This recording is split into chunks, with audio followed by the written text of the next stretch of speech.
Meus irmãos, vamos agora nós aqui.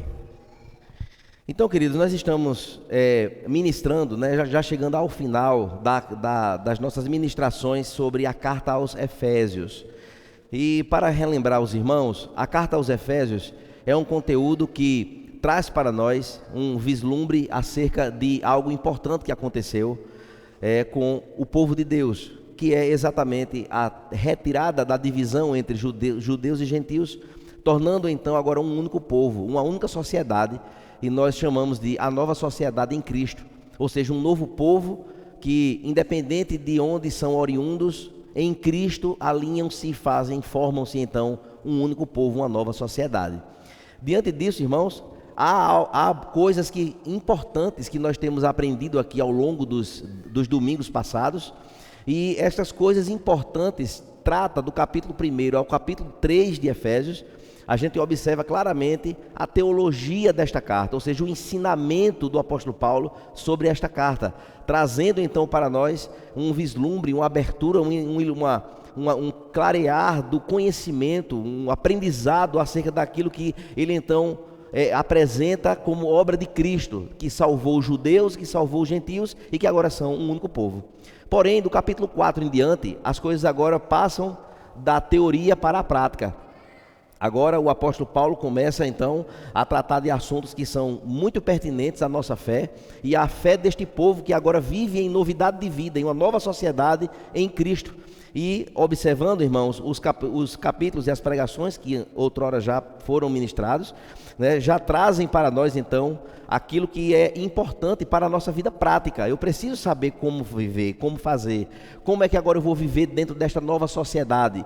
É a mesma coisa? Não é. A pertinência então desta carta traz para nós um entendimento de que a minha vida como agora cristão não é uma vida como os cristãos que muitos e já estão vivendo por aí, achando que as coisas que faziam parte antigamente, antes da conversão, podem fazer parte da nova vida agora, e isto aí não pode acontecer.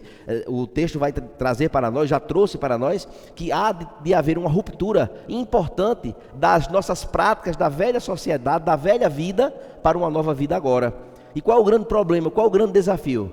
É pedirmos a Deus graça, força, para que o seu Santo Espírito nos faça ter este comprometimento, esta busca de poder então tirar as vestes velhas, pecaminosas do passado e agora viver uma nova vida em Cristo, com um novo modo de viver, com uma nova forma, um novo formato, não apenas dos lábios, mas de vida, de essência. E meus irmãos, este é o grande problema, é o grande divisor de águas que acontece hoje nas igrejas evangélicas do mundo inteiro. São pessoas que gostam da igreja, querem estar na igreja, acham bonito a igreja, mas não deixam a vida de palavrão, de pornografia, de mentira, de roubo, de desvio, de engano, de práticas pecaminosas, e quer viver isso, quer nutrir isso no coração, mas quer estar na igreja, achando que o fato de estar na igreja, está tudo beleza, está tudo certinho, e Deus naquele dia, quando Ele vier, na figura do seu Filho Jesus, seu Filho vier buscar a sua igreja, essas pessoas acham que vai dar tudo bem, porque viveu 40 anos dentro da igreja, vivendo uma vida pecaminosa, escondida dos olhos humanos, mas não dos olhos do Senhor. E aí, queridos, a palavra de Deus, ela deve ser pregada fidedignamente, assim como nós vamos então fazer hoje aqui e temos feito ao longo dos domingos passados. Precisamos compreender que isto é um assunto de alta seriedade, isso tem a ver, irmãos, com o nosso sentido e a motivação do nosso viver. E é um assunto importantíssimo. Então hoje nós vamos então adentrar em um conteúdo que é importante para os que já são casados e aqueles que pretendem se casar. Vocês vão compreender juntamente comigo a visão bíblica do casamento e como de fato, ao acontecer o casamento, como é que esse viver casado deve acontecer aos olhos do Senhor dentro desta nova sociedade, um novo padrão para o casamento, uma nova forma. E queridos, observe que esta visão do casamento é de uma união, assim como biblicamente nós podemos observar, é uma união social pública. É público, o casamento não é escondido, é público, mas ele é voluntário também, porque pessoas se voluntariam em amar o outro para o resto da vida, e assim acontece. Mas é uma união também sexual, onde há intimidade, e essa intimidade é abençoada por Deus, conforme nós falamos ontem aqui na palestra de casais, e de um homem e de uma mulher, ou seja, famílias diferentes que aí se unem neste propósito de servir a Deus, porque o casamento, quando foi instituído por Deus, irmãos, lá na origem da criação, haviam propósitos estabelecidos para um homem e para uma mulher. Assim como ele criou os dois, assim ele apresentou os seus propósitos sagrados, santos, para que esta união pudesse então viver dentro dos propósitos de Deus.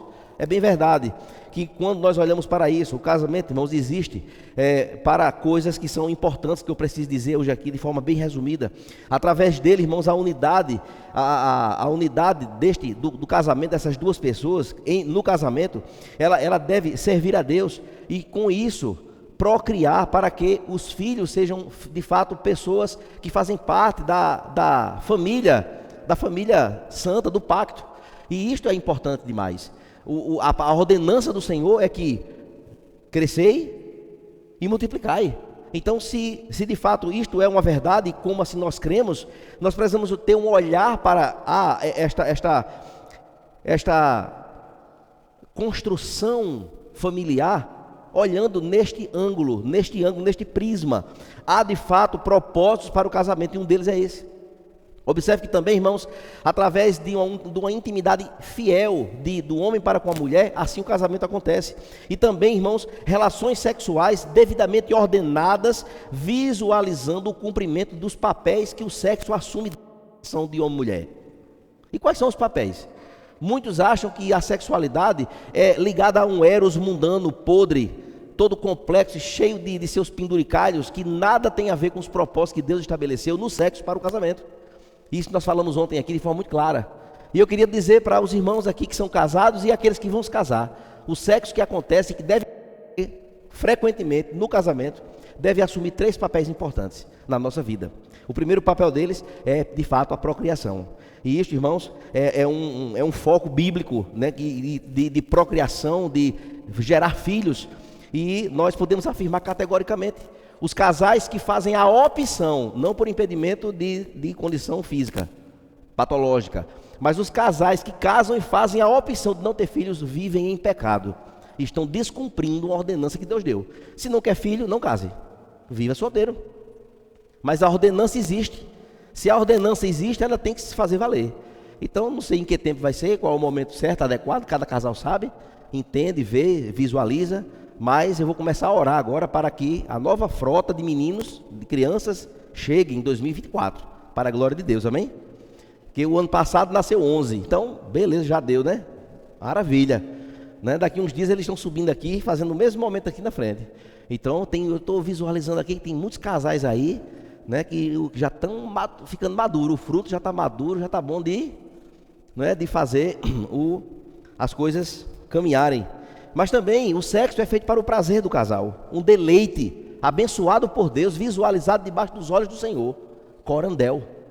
E aí, queridos, em último lugar, o sexo serve para proteger o coração do outro, para proteger. Eu protejo o coração da minha esposa e a minha esposa protege o meu, quando nós realizamos, quando nós nos envolvemos em um ato sexual. Isso, irmãos, é algo importantíssimo para nós. A gente precisa sair hoje daqui entendendo que há um propósito muito maior, que muito pouco tem a ver com o material, e sim com o espiritual, ok? Então esta união, ela é modelada, ou seja, há um modelo que rege essa união, que é a união de Cristo com a igreja. Então o marido é comparado a Cristo, a igreja é comparada à esposa. E isto, de fato, deve andar nesse paralelo dentro do casamento, onde os maridos devem exercer o seu papel de liderança abnegada. E o que é uma liderança abnegada? Não é liderança para sentar na cadeira e dizer é assim, é assim, é assim, é assim. Não é isso, não. Liderança abnegada, irmão, sabe o que quer dizer? Sabe o que quer dizer ser abnegado? É um líder que abre mão, que renuncia às suas próprias vontades em função do bem-estar do outro, sem visualizar interesse de nada. Isto é a liderança abnegada. E aí a gente começa a fazer os nossos paralelos com o nosso coração, para saber se a nossa posição como marido está dentro dessa abnegação ou não. Porque se não tiver, está pecaminoso. E aí, irmãos, as esposas uma postura de submissão piedosa aos seus maridos. E isto é bênção de Deus. E isto é algo maravilhoso, nós vamos entender hoje, por meio do texto que vamos ler, pois esta instrução aponta-nos a nossa esperança, em que Cristo então cuida da igreja, ama a igreja, prepara essa noiva para vir buscar esta noiva. Ele está preparando esta noiva, está cuidando, zelando, nutrindo, fazendo tudo por essa noiva, e assim deve esta noiva responder a este Senhor, a este noivo, a este marido, Jesus, o Senhor, assim também no seu casamento, a sua esposa. E meus irmãos, para que de fato haja essa imagem bem estabelecida da relação de Cristo com a sua igreja, do marido com a esposa, nosso casamento precisa apontar nesta direção e refletir isso de forma muito clara. Então, irmãos, esse é o padrão de Deus para o casamento do povo de Deus, nós que aqui estamos, aqueles que já são convertidos. Esse é o padrão de Deus. Mas o mundo lá fora, o padrão do mundo lá fora está nem aí. O cara tem 2 mulheres, a mulher tem 2 maridos, como eu vi hoje num vídeo na internet, e está tudo certo, está tudo beleza, ninguém manda, não tem papel, não tem nada, cada um faz o que quer, e é tudo pecaminoso, tudo misturado, tudo bagunçado. Esse padrão não serve para a gente. Esse é o padrão babilônico, é o padrão mundano, pagão. Esse aí não serve para a gente, não está abençoado por Deus. E muitas pessoas aprenderam desde criança este modelo errado. E a palavra de Deus está para pontuar as prerrogativas santas, sagradas para o casamento, para um padrão de fato abençoado por Deus. E eu tenho certeza que você, meu irmão, você, minha irmã, deseja ser abençoada por Deus, mas não é do jeito que eu quero, nem do jeito que você quer, é do jeito que a palavra de Deus nos ensina para sermos. Então, observando tudo isso, abra sua Bíblia em Efésios capítulo 5, versos do 21 ao 33, nós vamos fazer esta para instrução do nosso coração.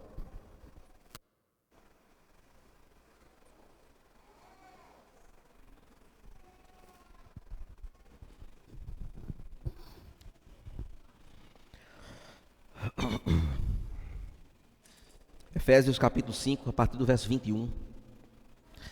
Sujeitem-se uns aos outros no temor de Cristo. Esposas, que cada um de vocês se sujeite ao seu próprio marido, como ao Senhor.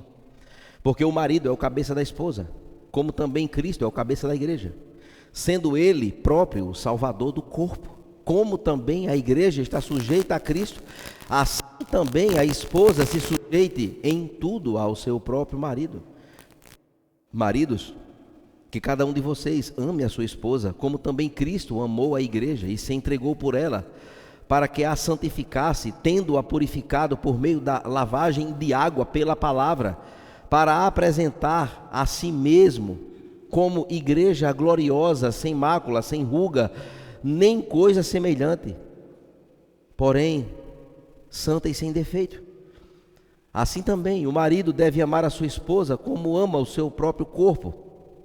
Quem ama a esposa ama a si mesmo, porque ninguém jamais odiou o seu próprio corpo, ao contrário, o alimenta e cuida dele, como também Cristo faz com a igreja, porque somos membros do seu corpo. Eis porque o homem deixará o seu pai e a sua mãe, se unirá à sua mulher, tornando-se os dois uma só carne. Grande é esse mistério, mas eu me refiro a Cristo e à igreja. No entanto, também quanto a vocês, que cada um ame a sua própria esposa como a si mesmo, e que a esposa respeite o seu marido. Ore comigo neste momento. Pai Santo, em Tua presença nos colocamos, ó Deus, e podemos, ó Deus, nos alegrar no Senhor, pelo privilégio de poder termos acesso a estas verdades tão maravilhosas para o nosso próprio bem. Alimenta a nossa alma nesta noite, Senhor. Abençoa, Senhor, casamentos aqui, abençoa famílias inteiras aqui. Que o Senhor Deus derrame da sua graça sobre as nossas vidas, que o Senhor nos dê forças, ó Deus, nos capacita, Pai, para buscar, ó Deus, viver a Tua vontade para a glória do Teu nome, Senhor. Nós te oramos e nós te agradecemos. Amém. Meus irmãos, ainda estamos na parte desta caminhada em Efésios, muito maravilhosa, e isso muito nos alegra o coração, porque nos traz, de fato, algo extraordinário, e nós esperamos que nós estejamos, então, caminhando nesta cronologia, compreendendo a construção cronológica de todo este entendimento e conhecimento, para que ao final da carta nós possamos olhar para nós mesmos e olhar para o texto sagrado e olhar para as ministrações que já aconteceram, de que tudo isso coadunou, favoreceu para que nós pudéssemos crescer um pouco mais na graça e no conhecimento do Senhor Jesus Cristo, o nosso Salvador. Observe então, irmãos, que a partir deste capítulo 4, as instruções do apóstolo Paulo, elas são maravilhosas, da prática, não tirando de nós as dúvidas de como de fato nós devemos viver a vida que agrada a Deus. E isso, irmãos, não é apenas para a gente ler e para a gente simplesmente deixar apenas no nosso imaginário, mas é para que isso de fato tenha resultados práticos na nossa vida, mudança de rota, resolução de problemas, quebrantamento de coração, porque sem haver o quebrantamento, vai ficar somente no nosso imaginário, na mente, não vai para o coração. E a nossa expectativa, irmãos, é que o Senhor, pelo seu Espírito, Ele fale conosco nesta noite. Observe, queridos, que esta sessão específica que nós lemos, ela centra-se, ela se concentra de forma muito colocada no nosso relacionamento com os outros. E aqui, o nosso relacionamento com os outros não de forma geral, mas de forma agora mais específica, pois nós vamos falar sobre os relacionamentos que são mais particulares na nossa vida, que é o relacionamento de marido e mulher, o mais próximo, mais íntimo, formado pelo casamento.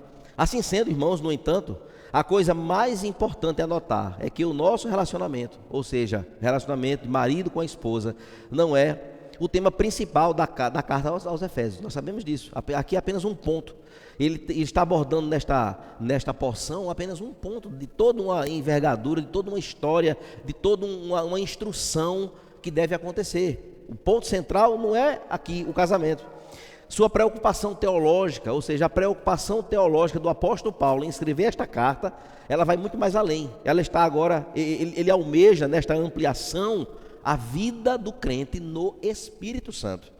Então, isto, irmãos, nos traz um vislumbre importante, portanto, o geral que ele afirma é que nós sejamos cheios do Espírito Santo, conforme o 5, verso 18, a parte B que o pastor Wellington pregou aqui domingo. E observe, irmãos, que de fato essas questões agora, a partir daqui, quando nós olhamos para o capítulo 5 e o verso 18, que está na perícope anterior a nós, quando nós olhamos então para o verso 18, diz assim, e não se embriaguem com vinho. Eu quero ficar só com a parte B, que aqui é a parte A. Pois isso leva à devassidão, mas deixem-se encher do Espírito. Ou seja, é nesta abordagem aqui que o apóstolo agora vai falar das outras coisas. E meus irmãos, como isso é libertador e maravilhoso, como isto tem a ver com a nossa vida prática diária, o estar cheio do Espírito Santo, evidenciando frutos do Espírito Santo. E assim agora, como é o viver deste cheio do Espírito Santo? Eu sou cheio do Espírito Santo? Como é que eu vou saber disso? Como é que eu vou ver isso na prática? Como é que eu vou entender e identificar que a minha vida e da minha esposa é uma vida cheia do Espírito Santo? O apóstolo Paulo então tem todo esse cuidado e ele traz inteligentemente, inspirado pelo Espírito Santo, argumentos maravilhosos que vai nos levar a uma condução segura. E ele então, irmãos, expõe uma série de aplicações deste princípio, o princípio de ter uma vida cheia do Espírito Santo. E nesta vida cheia do Espírito Santo, neste princípio, uma das quais diz respeito à maneira de como maridos cristãos e esposas cristãs devem se relacionar. Então, o nosso relacionamento, marido e mulher, é a prova dos 9 se eu tenho uma vida cheia do Espírito ou não. Porque vaso pintado e bonito, tá muito beleza. Se estiver vazio, não é nada. Importantíssimo. Quer saber, casado, se a sua vida é cheia do Espírito Santo? Analise como é que é o seu relacionamento com a sua esposa. Esposa, avalie como é a sua vida com o seu marido. Observe, queridos, que quando então o apóstolo adentra no versículo 21 que nós lemos, é um versículo curto, mas ali ele já dá a introdução, já generalizando o aspecto deste temor a Cristo, do elemento que eu falei aqui para os meninos aqui. Observe, irmãos, sujeitem-se uns aos outros no temor de Cristo. E meus irmãos, este pequeno verso, vai apontar diretamente a esta condição de submissão mútua. Submissão mútua. Opa, de sujeição mútua. E queridos, observe que parte do problema com estas palavras, submeter-se, submissão, está muito em voga no nosso tempo, e há de fato uma compreensão erradíssima. E nós precisamos nos sair daqui hoje sabendo o que é que a palavra de Deus diz sobre isso. Essa sujeição, irmãos, que é vivida de forma errada ou entendida de forma errada, aponta-nos então numa identificação em que o pecado de fato transtornou, destruiu um entendimento claro acerca desta palavra tão maravilhosa. Muitas vezes nós pensamos em submissão de uma forma ditorial, legalista. Não é isso que a palavra está dizendo. Não é ser ditador, não é se submeter a um marido rude, não é submeter. A ideia não é essa, não é isto que está dizendo, não é subserviência. Não é o marido dizer, você é minha empregada, você vai... Não, de forma alguma. É muito diferente do que a Bíblia ensina. E é muito diferente do que se prega lá fora. E é muito diferente do que muitas mães ensinam às suas filhas. Que ainda diz assim, estude, viu? Não depender de macho nenhum. Essa é a ideia. Ideia pecaminosa. Viu? Está fora. Mas o filho pode estudar, a filha pode estudar? Claro, é digno.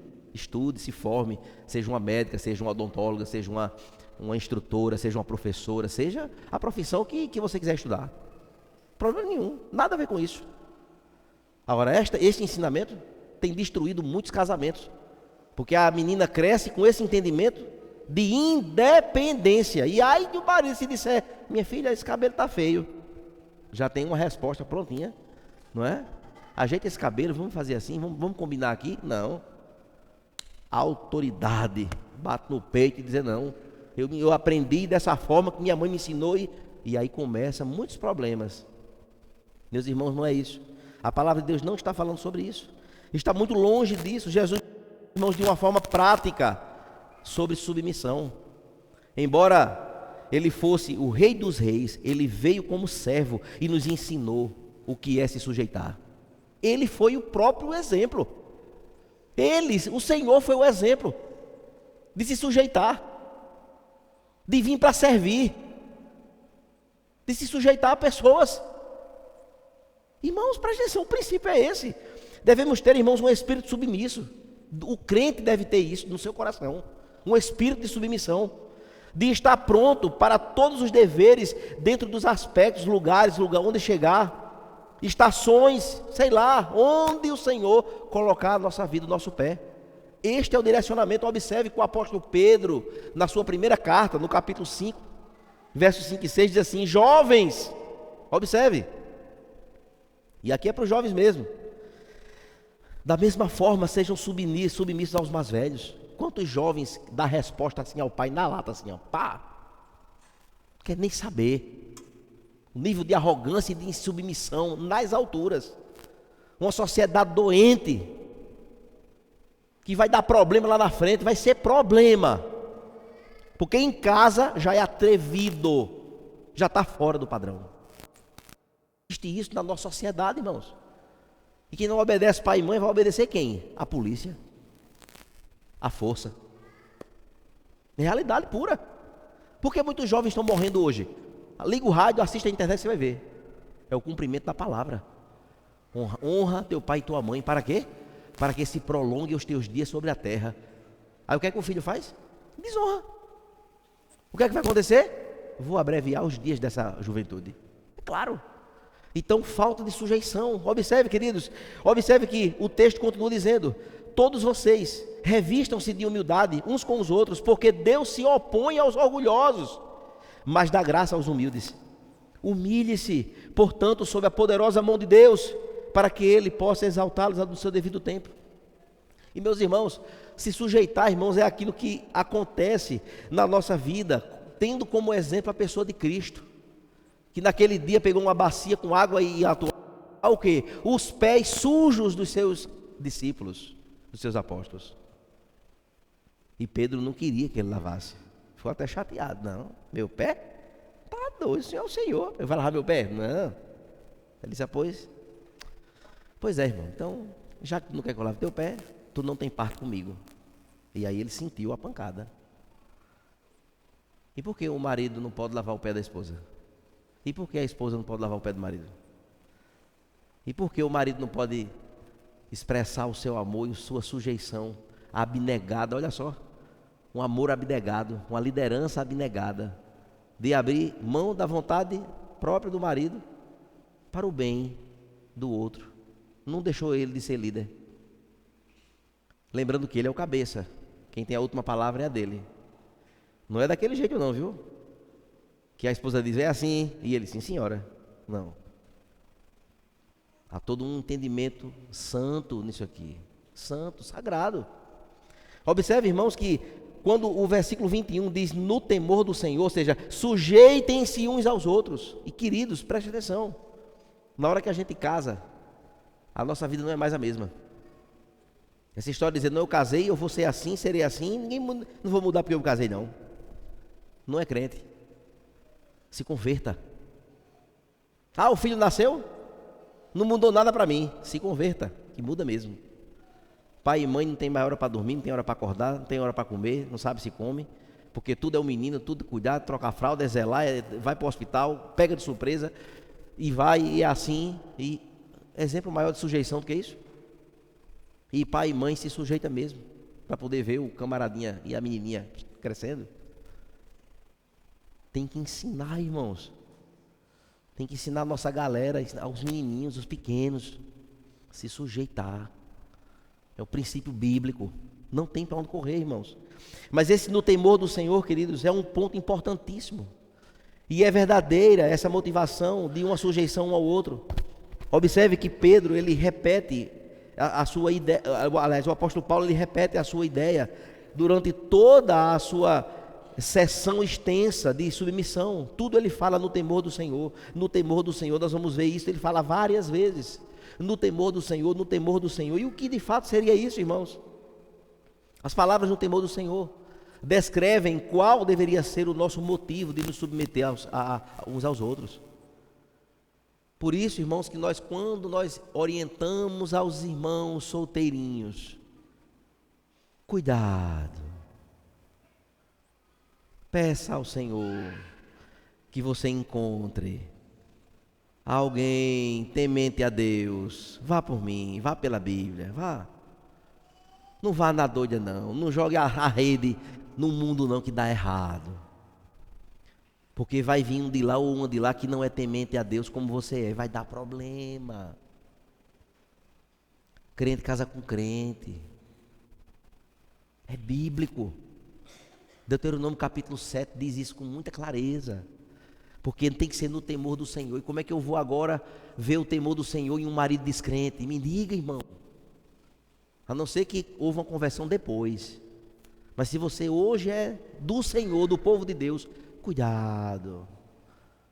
Minimize nas decisões. O temor do Senhor, irmãos, é o que nos faz obedecer ao Senhor. É o temor do Senhor que na hora da tentação a gente olha e muda o olhar. É o temor do Senhor que na hora, não estudei para a prova, estou lá fazendo a prova e eu não sei de nada e a fila está ali. E você dizer, eu reprovo o ano, mas eu não vou desagradar o meu Deus. Isso é temor. Temor do Senhor. Temor do Senhor é isso. Temor do Senhor é aquele comerciante que poderia mexer num negocinho, enganar o cliente e dizer, é R$500. Quando na verdade ele sabe que era só 15. O que é que faz mudar de postura? O temor do Senhor. O temor do Senhor, irmãos, é algo extremamente importante em tudo isso aqui.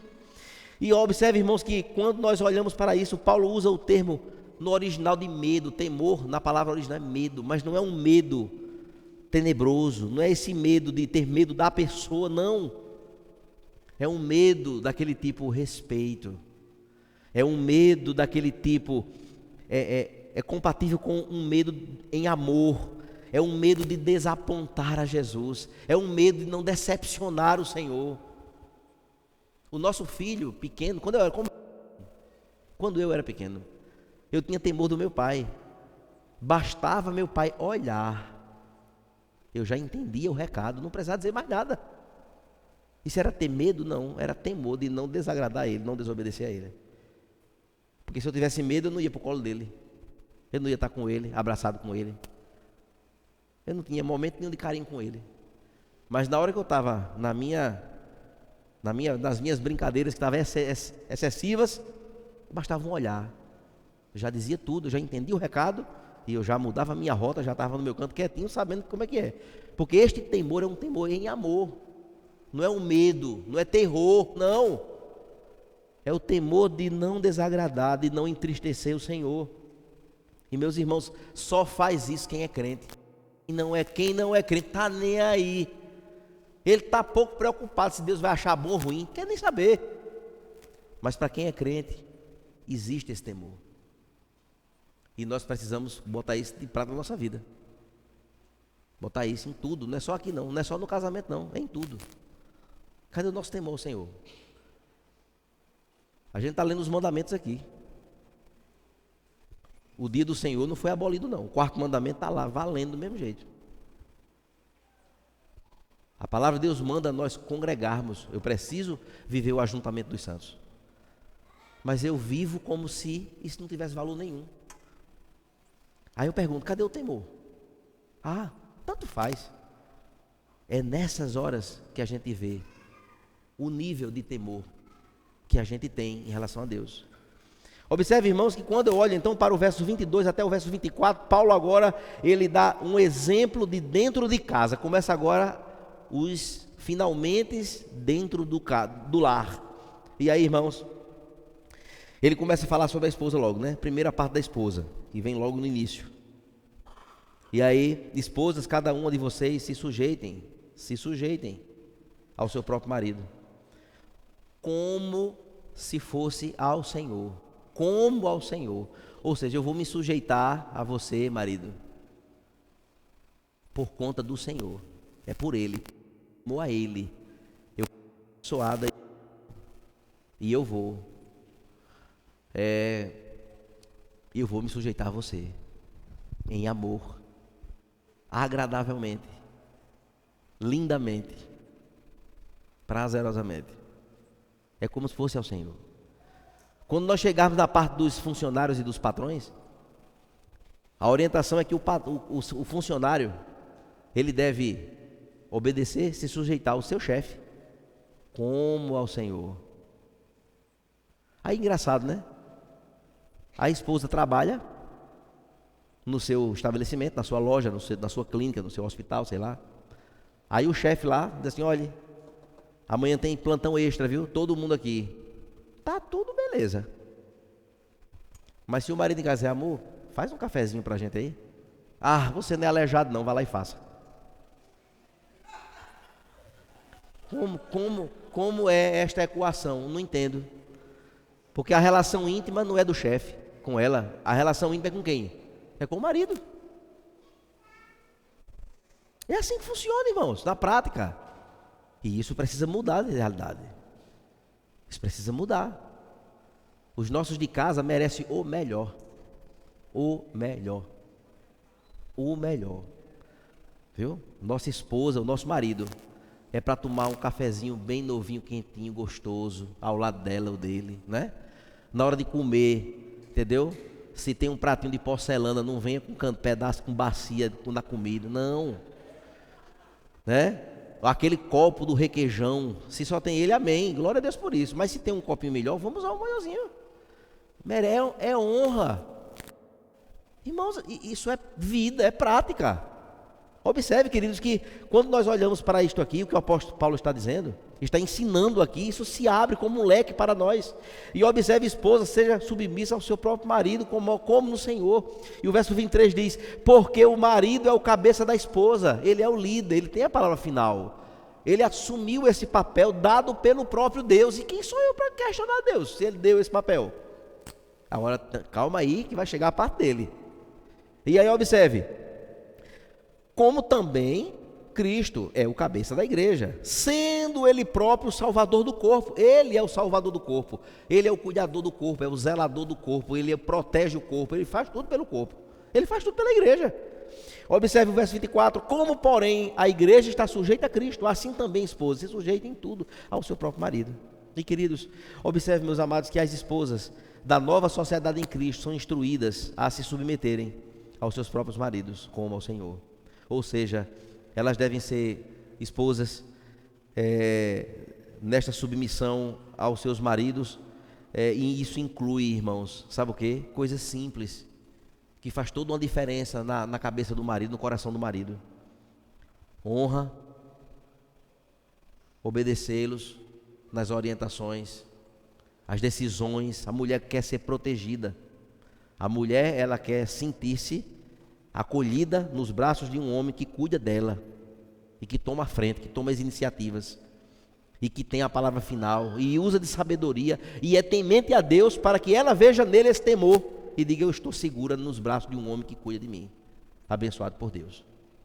Assim sendo, meus irmãos, lembremos que em Cristo nós somos todos um. Nós somos um no Senhor. Não há homem, mulher. Para Deus não tem isso. Homem, mulher, branco, preto, ruivo, loiro, careca, cabeludo, judeu, gentil, escravo, livre. Deus, irmãos, nos acolheu e nos fez um novo povo.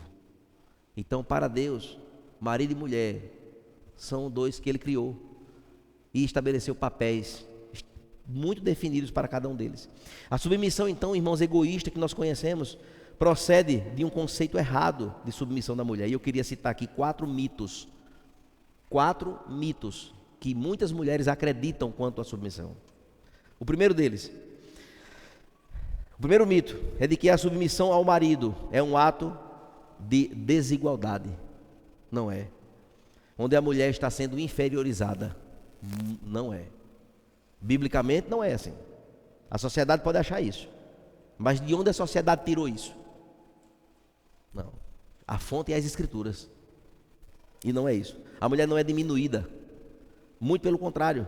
Ser submissa ao marido, irmãos, não torna a mulher inferior a ele. A mulher é totalmente igual ao marido. Tem o mesmo valor, com toda a sua dignidade, com toda a sua importância.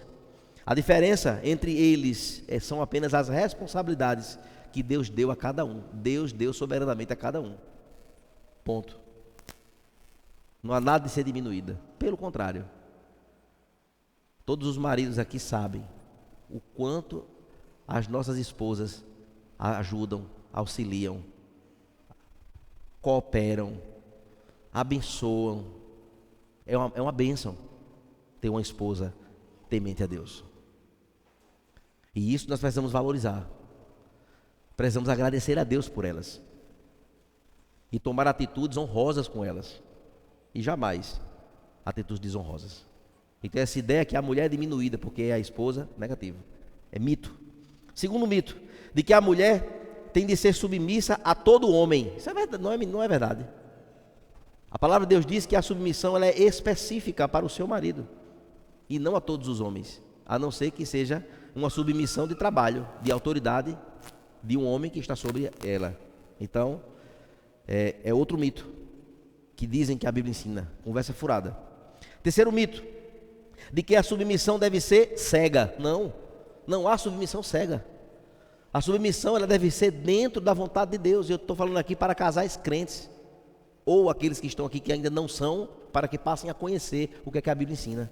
A submissão da mulher ao marido não é uma submissão cega. A mulher deve ser submissa apenas a ele, mas acima do marido, dessa submissão, existe uma submissão maior a Deus. Ou seja, aquilo que o marido quiser fazer, que esteja fora do que a palavra de Deus estabelece como padrão para a família, para a vida, para o crente, ela não deve se submeter. Então não é uma submissão cega.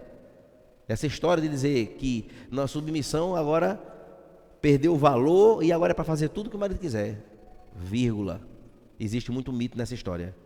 O quarto mito é de que a submissão é um fardo provido de ignorância. Meus irmãos, a mulher submissa, na verdade ela demonstra sabedoria. A mulher submissa, ela é uma peça importantíssima na conjuntura familiar. E isto, os irmãos aqui estão entendendo muito bem o que eu estou querendo dizer. A atitude de se submeter com alegria a seu esposo demonstra a presença de sabedoria nelas que a praticam. E meus irmãos, a submissão voluntária e alegre é um ato de obediência a Deus e de temor a Deus. Ao se submeter ao marido, honra-se a Deus primeiramente. Obedece a Deus primeiramente. E isto, irmãos, é algo importantíssimo que nós precisamos entender com muita clareza. Observe que o temor ao Senhor é o princípio da sabedoria. A palavra de Deus diz em Provérbios 9, verso 10. Então, na hora que eu me submeto, eu ajo com sabedoria. E, queridos, uma mulher que deseja, acima de tudo, honrar a Deus em seu papel de esposa, sentirá grande satisfação ao entender qual é o plano de Deus para a sua vida através desta missão. E, queridos, aqui não cabe, irmãos, palavras duras, rudes. Não cabe aqui grosseria. Não cabe. Não cabe quebra-quebra. Não cabe. Aí tem que se converter. Tem que conhecer Jesus, o Evangelho de Jesus Cristo. Nos versos 25 ao 32, irmãos, a gente aqui vai agora para aqueles que têm uma maior responsabilidade. Uma maior responsabilidade. Marido, que cada um de vocês ame sua esposa, como também Cristo amou a igreja e se entregou por ela, para que a santificasse, tendo-a purificado por meio da lavagem de água pela palavra, para apresentar a si mesmo como igreja gloriosa, sem mancha, sem ruga, nem coisa semelhante, porém santa e sem defeito. Assim também o marido deve amar a sua esposa como ama o seu próprio corpo. Quem ama a esposa ama a si mesmo. Até o 32. Porque ninguém jamais odiou ao seu corpo, pelo contrário, o alimenta e cuida dele, como também Cristo faz com a igreja, porque somos membros do mesmo corpo. Eis porque o homem deixará o seu pai e sua mãe, se unirá à sua mulher, tornando-se os dois uma só carne. Grande esse mistério, mas me refiro a Cristo e à igreja. Amados irmãos, Paulo então, irmãos, aqui corrige uma distorção que acontecia no seu tempo. Naquele tempo, irmãos, haveria um contexto no mundo antigo, greco-romano, de que não se via em momento algum, através das fontes que são colhidas dos escritos culturais da época, não via de falar de nenhum tipo de frequência ou de citação de maridos amando as suas esposas. Esposa era como algo descartável ou não citável nas escrituras. Não havia um relacionamento claro deste amor. E o apóstolo Paulo agora ele aproveita a oportunidade deste ensinamento para agora consertar e corrigir na perspectiva de Deus como de fato deve ser o comportamento de um marido com a sua esposa. E aqui as coisas vão engrossar para o lado dos homens. Porque de fato, irmãos, nós quando olhamos para esta verdade, Deus então colocou o homem como cabeça que tem a responsabilidade e a autoridade finais para cuidar da família. E isto é algo extremamente importante, assim como nós veremos, diante dessa importância enorme de cuidado para com, primeiramente, a sua esposa. Há essa responsabilidade. Alguém pode achar que isso é fácil? Você acha que amar é fácil? Opa, peraí. Mas como assim? Que amor é esse que a Bíblia fala aqui, que cada um ame a sua esposa? Não é um amor dizer assim, I love you. Não é o amorzinho do recadinho do WhatsApp, que eu fazia assim de recado. Não, é um amor, sabe como, irmãos? É aquele amor assim, sabe? É o amor como Cristo amou a igreja e se entregou por ela. Aí as coisas tomam um outro significado. Não só um outro significado, mas um alto significado. Esse amor não é qualquer amor. É um amor que vai muito mais além. Vai muito mais além do que a gente pode imaginar. Amar, irmãos, é esta decisão que reflete afeições do cuidado, honra e respeito, em primeiro lugar. Então, o marido que ama a esposa, honra ela, preza por ela, respeita ela. Então, maridos, vamos começar a exercitar esse negócio. Devemos honrar a esposa, prezar por ela, cuidar dela, respeitar a esposa. Ok? Porque foi assim que o Senhor fez conosco. É assim que o Senhor continua fazendo com a igreja. É assim que Ele continua trabalhando. E assim sendo, nesta decisão, levando em consideração que essas instruções de Paulo estão dentro do escopo da espiritualidade, ou seja, que nós devemos estar cheios do Espírito Santo. São estas evidências, irmãos, que vai fazer com que nós demonstremos que estamos cheios do Espírito Santo. E aqui fica a pergunta. Não é porque você vem à igreja, não é porque você, marido, chega aqui bonitinho, não é porque você, marido, chega aqui e abre a porta para sua esposa e vem de mãos dadas, entra aqui, tudo perfumado, chega aqui, canta, toca, ajuda, fica no apoio. Não é porque você serve a ceia, não é porque você prega, não é porque eu estou aqui pregando, não é porque agora eu estou na sala do discipulado, agora eu estou no grupo de liderança. Isso aí, irmãos, são aspectos externos. Só aspectos externos. Não está em questão os aspectos visíveis encontrados externamente, nem no nosso talento. Você pode ser talentoso nos extremos. O que vai demonstrar realmente que você é um homem cheio do Espírito Santo é como é que você trata a sua esposa. Você, esposa, como é que é a sua casa no trato com o seu marido? Aí a gente vai ver em que nível de espiritualidade está ou estão a vida dos irmãos. E aí os filhos estão vendo, né? Os filhos são aqueles fiscais mais próximos, né? Os inmetros de casa, que atestam: epa, papai não está mais abraçando mamãe, nunca mais eu vi mamãe dar um abraço em papai, nunca mais sentaram junto para comer, nunca mais eu vi mansidão. Os filhos são os mais próximos. Os vizinhos são já os mais um pouquinho afastados, não é? Meu Deus, como esse povo grita. Meu Deus, como isso vai esculhambação com ele. Meu Deus, eu vejo a hora eu ir lá. E o povo sai para a igreja todo bonitinho. Espiritualidade zero. Aleluia, amém, glória a Deus. Em quê? Como? Está fora. Não está batendo. Aqui está desassociado. Espiritualidade em quê? De quê? Zero. É a palavra que está dizendo. Isso aqui é bênção para a minha vida e para a vida de vocês também.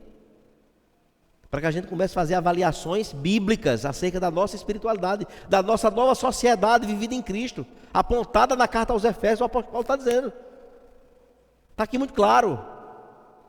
A ideia aqui está no capítulo 5, verso 18, nós lemos a parte B. Toda essa ação é para que nós sejamos pessoas cheias do Espírito Santo. Como? Aí ele vai dizer agora: mulheres, sujeitem-se aos seus maridos, pois ele é o cabeça, e ele vai amar você, como Cristo amou a igreja. E aí, homens, amar a esposa, amar de uma forma sacrificial, de uma forma amorosa, cuidadosa, zelosa em todas as áreas, não é em uma só não. Não é fazer a feira, toma mulher o cartão, vai lá, faz a feira e enche aí de comida. Não é só isso não. Não é somente isso. Também, mas não é só isso. Vai muito mais além. E meus irmãos, com todo o temor ao Senhor, esta decisão, irmãos, é de que nós sejamos todos aqui, casais, homens, mulheres, esposas submissas aos seus maridos como ao Senhor. E maridos que amem as suas esposas nesta envergadura, assim como o Senhor amou a sua igreja e se entregou. E meus irmãos, Paulo mostra, queridos, aqui, usando 4 verbos e 4 estágios da evolução progressiva no tempo do amor eterno de Cristo por nós, quando ele vai para o verso 25. Ele fala de coisas aqui que de cara assim é um pouco meio esquisito com o que é que ele está querendo dizer. Mas ele começa então a falar, irmãos, sobre algumas coisas importantes. Quando ele vai para o verso 25, ele diz: olha, maridos, cada um de vocês ame a sua esposa, como também Cristo amou a igreja. E aí, queridos, primeira coisa, amar como Cristo amou a igreja. Ele colocou o seu amor sobre nós, desde a eternidade, desde sempre. Ele derramou o seu amor por nós, antes que nós pudéssemos responder a este amor, conforme está em Jeremias, capítulo 31, verso 3, que diz assim: portanto, com amor eterno te amei, por isso, com benignidade te atraí. Tem noção que amor é esse? Um amor que desde a eternidade já estava decretado sobre as nossas vidas. Um amor que de tamanha importância. Observe, irmãos, que os relacionamentos são construídos por decisão de ser um indicador do amor, em vez de esperar o outro. Então ame. Está em negócio de DR? Acabe com DR, irmão. Para querer achar razão um no outro, comece a amar, comece logo a fazer a sua parte. Isso é um principal. Faça. Mulheres, comecem a se sujeitar ao marido. Se você tem vontade de avançar no território que é dele, aprenda a puxar o freio de mão. Deixa aí. Mas e se deixa quebrar? Ele é o responsável. E se não se preocupe, faça assim que vai dar certo. Deixa acontecer. O papel dele, ele sabe qual é. Ele é cristão? É, então deixa. Passa a cerca e delimita. Eita, esposa, e agora? É sua parte. Eu estou aqui. Qual o comando? É assim que deve ser. Ah, pastor, mas isso é muito difícil. Vai falar com Jesus de Nazaré. Quer ser abençoado na sua vida, no seu casamento? É assim que tem que ser. É assim. Mas, irmãos, o verso 25 desdobra então agora para uma entrega completa, pois agora ele se entregou por ela. É a segunda coisa que acontece. Primeiro ele amou, depois ele se entregou. Gente, isso é muito lindo, porque ele agora se sacrificou na cruz. O seu corpo foi ali cravado na cruz, o seu sangue foi ali derramado. Por quem? Por ele? Não, ele é Deus, ele é Senhor sobre todas as coisas, ele é o dono de tudo. Ele tinha poder para chover fogo ali, acabar com todo mundo e pronto, e ir para casa. Não precisava nem passar por aquilo, mas ele se entregou. Ele se sacrificou por isso, se interessou por isso. E ele foi para a cruz neste sacrifício, antes de fazermos qualquer coisa para merecer os efeitos deste sacrifício. Ele fez por nós. Relacionamentos fortes, irmãos, são construídos quando você está preparado e disposto para se sacrificar em abençoar o outro. Aí as coisas vão mudar de rotina. As coisas vão começar a se modificar. Na hora que marido diz assim: eu estou disposto a fazer o que for preciso. Se for para tirar plantão de 48 horas, 72 horas, eu vou fazer. Se for preciso ralar, eu vou ralar. É para fazer o quê? É para estudar. Eu vou estudar, eu vou aprender esse negócio e eu vou dar conta do recado. Esposa, eu vou contra agora os meus princípios que eu aprendi tudo errado, mas agora eu me quebro toda, mas eu vou cumprir o que a palavra está dizendo. É assim. E meus irmãos, depois ele faz o quê? Depois ele purifica a esposa, ou como a igreja foi lavada pela água da palavra. Primeiro ele amou, estou concluindo. Depois ele se entregou e agora ele a purificou. E é isso. Os comentaristas, eles concordam que ele, assim como lavou a igreja com o seu sangue e a tornou mais alva como a neve, purificada, ele zelou pela igreja, ele regenerou essa igreja. Queridos, como é que o marido então deve se comportar diante desta comparação aqui? É que nós precisamos estar dispostos, irmãos, a darmos o nosso sobrenome, não só isso, Porque o Senhor nos deu o sobrenome dele. Nós nascemos de novo, nesta nova natureza, com o DNA dele, o Espírito Santo. A gente casou, está lá agora, amém. Mas nós precisamos fazer de tudo, irmãos, para que as necessidades da esposa sejam atendidas por nós, maridos, para que ela esteja purificada, seja atendida nas suas necessidades e oferecer o que for preciso para o crescimento dela, assim como o Senhor fez para que nós crescêssemos na nossa caminhada. Queridos, é de fato o eu te amo na prática e de verdade.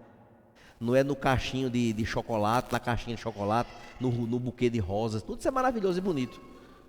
Mas isso aí não é o principal. Por fim, ele diz, no verso 27, para apresentar a si mesmo como igreja gloriosa, sem mancha, sem ruga, sem coisa semelhante, porém santa e sem defeito. E aí, meus irmãos, o Senhor agora glorifica o seu nome, e agora Ele continua a nos limpar, limpa os nossos pés, nos santifica como noiva dEle, Ele nos prepara como noiva, Ele está nos preparando para o dia desse casamento, Ele está preparando, zelando, Ele está cuidando, Ele é o marido que protege, que nutre, Ele é o marido que se responsabiliza, que toma a frente. Está à frente. Quem diz assim, fique tranquila, vai resolver. É nisso, irmãos. É o eu te amo numa dimensão ainda mais elevada, a ponto de se sacrificar. No verso 29, irmãos, a palavra de Deus nos diz, de forma clara, porque ninguém jamais odeia o seu próprio corpo. É claro. Quem já viu você odiar o seu próprio corpo? E para que isso não fique apenas nesse texto, neste texto desse verso, ele agora puxa o verso 31 e diz: eis porque o homem deixa seu pai e sua mãe e se unirá à sua esposa, e tornar-se-ão uma só carne. Quando é uma só carne, se doer em Josenice, dói em mim. Se doer em mim, dói nela. Não só? É a ideia. Não existe individualismo. Existe cuidado. Existe apreço. Existe honra. Existe respeito. Existe um entendimento de que agora eu e ela somos um só. E isso aqui é a palavra de Deus. Não adianta fugir disso. Ah, mas pastor, eu não aceito isso aí é muito difícil. Peça graça a Deus. Se quebrantar o coração é o primeiro passo importante para que a gente entenda isso aqui. E assim, queridos, eu vou zelar pelo meu corpo. Se eu zelo por ela, eu estou zelando por mim. Se eu cuido dela, eu estou cuidando de mim. Quem já se viu odiar o seu próprio corpo? E ela é o meu próprio corpo, porque nós agora somos um, assim como a palavra de Deus nos diz no verso 30. E aí, queridos, verso 31 até o verso 32, aqui há um princípio, exatamente nesse mistério que ele declara ser um mistério. Esse mistério de 2 ser 1, ele reporta-se para Gênesis 2 e o verso 24, esse mistério. Finalizando, irmãos, para a gente ir para o nosso momento de ceia. Finalmente, Paulo, irmãos, traz o foco de volta para maridos e esposas, resumindo o seu desafio no verso 33, que diz assim: no entanto, também quanto a vocês, e agora depois dele tratar de tudo, ele agora é direto para o povo que precisava ouvir isso aqui. Agora ele é direto, agora ele vai com uma flecha, não é deixar no ar, vocês aí entendam, não. Quanto a vocês, agora eu estou falando diretamente, quanto a vocês, novo povo, a nova sociedade em Cristo, cada um ame sua própria esposa. Cada um ame a própria esposa como a si mesmo, e que a esposa respeite o seu marido. Assim sendo, irmãos, no entanto, que cada um de nós, irmãos, em particular, cumpramos então essa determinação do próprio Deus para o nosso próprio bem. Para nós que fazemos parte agora não mais da velha natureza, mas da nova. Observe, queridos, que é necessário, é claro que é necessário o esforço para que isso aconteça. Não é no automático que acontece, é uma construção. É uma construção, é um dia a dia. Não é automaticamente. A gente precisa compreender isso. Ele deve demonstrar esse amor semelhante ao amor de Cristo, ele, o marido. Semelhante ao amor de Cristo. E a responder respeitando ela, então, a ele em sua liderança amorosamente. E não minando ou usurpando a autoridade do marido, porque mulheres fazem isso às vezes. Não são todas, são algumas.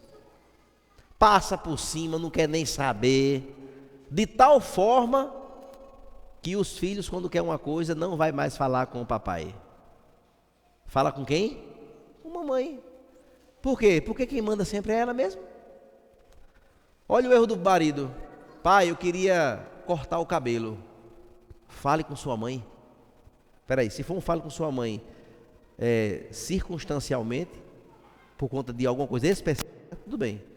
Mas tudo que vai se resolver, fale com a mamãe. Isso, sua mãe resolve. Isso, fale com ela. A criança vai crescer entendendo o quê? Que a mãe é quem é a autoridade. Ô, dona Maria, a senhora pode me... seu fulano, o senhor pode me emprestar sua pá para eu poder fazer um serviço aqui em casa?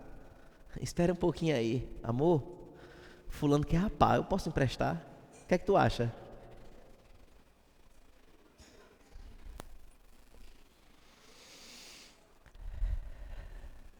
Ela deve ver a autoridade de Cristo sobre ele e submeter-se a isso. E desta forma, finalmente, submeter-se a Cristo. Embora, irmãos, amar e submeter-se pareçam deveres diferentes, ambos são aspectos do amor. Aspectos do amor. Ambos significam entregar-se por alguém. Eu me entreguei por ela. Não foi por outra pessoa, não. Foi por ela. E tem outra palavra para dizer? Não tem. Em reconhecimento ao seu valor, através da doação altruísta, para que possamos ser cultivados neste amor de Cristo, entendendo nesta comparação santa de Cristo com a igreja, o marido com a esposa. Este é o amor, irmãos, ao Evangelho. E o tipo de amor necessário para termos um casamento alicerçado. Se há algum casamento aqui que precisa renovar suas bases, seus alicerces, hoje é uma grande oportunidade para isso. Permita que os efeitos desta palavra sejam uma realidade na vida, no casamento, para o nosso bem como casados, e vocês solteiros que vão aprendendo já para o futuro. Esta é a descrição suprema de Paulo sobre o casamento cristão e sobre esta envergadura completa, maravilhosa, de que a palavra de Deus nos ensina nesta noite. Amém?